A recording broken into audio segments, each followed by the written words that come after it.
जायते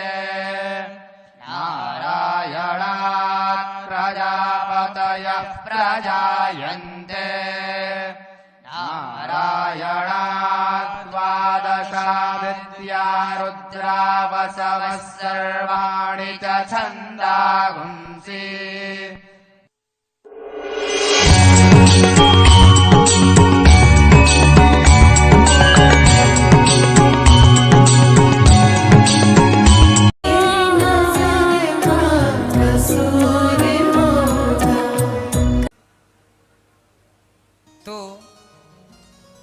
भगवान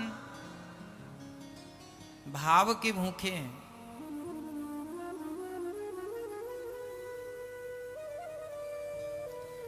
मैया जी समझ में आ रहा है? एक सज्जन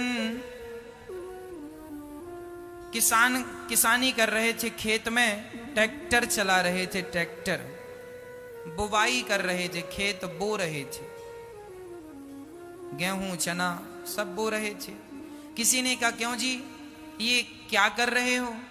किसान ने कहा भैया जी मैं किसान हूं, ये ट्रैक्टर चला रहे हो, गेहूं बो रहे हो? बोले ना, मैं गेहूं तो बो रहा हूं लेकिन इसलिए बो रहा हूं कि जब ये फसल बढ़िया आएगी तो अपने हाथ से मैं फसल काट कर गेहूं पिसवा कर बढ़िया आटे की रोटी बनाकर अपने भगवान को इन्हीं रोटियों का भोग लगाऊंगा। तो लोग खेती भगवान से जुड़ गई, तो वह खेती का ट्रैक्टर चलाना भी भक्ति हो गया, क्योंकि वह किसके लिए हो रहा है? भगवान के लिए।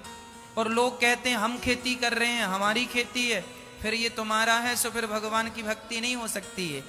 हर काम को भगवान से जोड़ दो, भगवान से जुड़ के रहोगे ना तो जीवन में कभी असफलताएं नहीं होंगी, टेंशन नहीं होगी, कष्ट नहीं होगा, उदासी नहीं होगी, कोई किसी प्रकार की बाधा विघ्न नहीं आएगा। कब? जब आप हर क्रिया को भगवान से जोड़ देंगे। एक सज्जन की फैक्ट्री थी, उनसे पूछा गया भाई ये किसकी फैक्ट्री है? उन्होंने कहा कि जब तक मेरी फैक्ट्री थी बड़ा नुकसान होता था, चलती ही नहीं थी।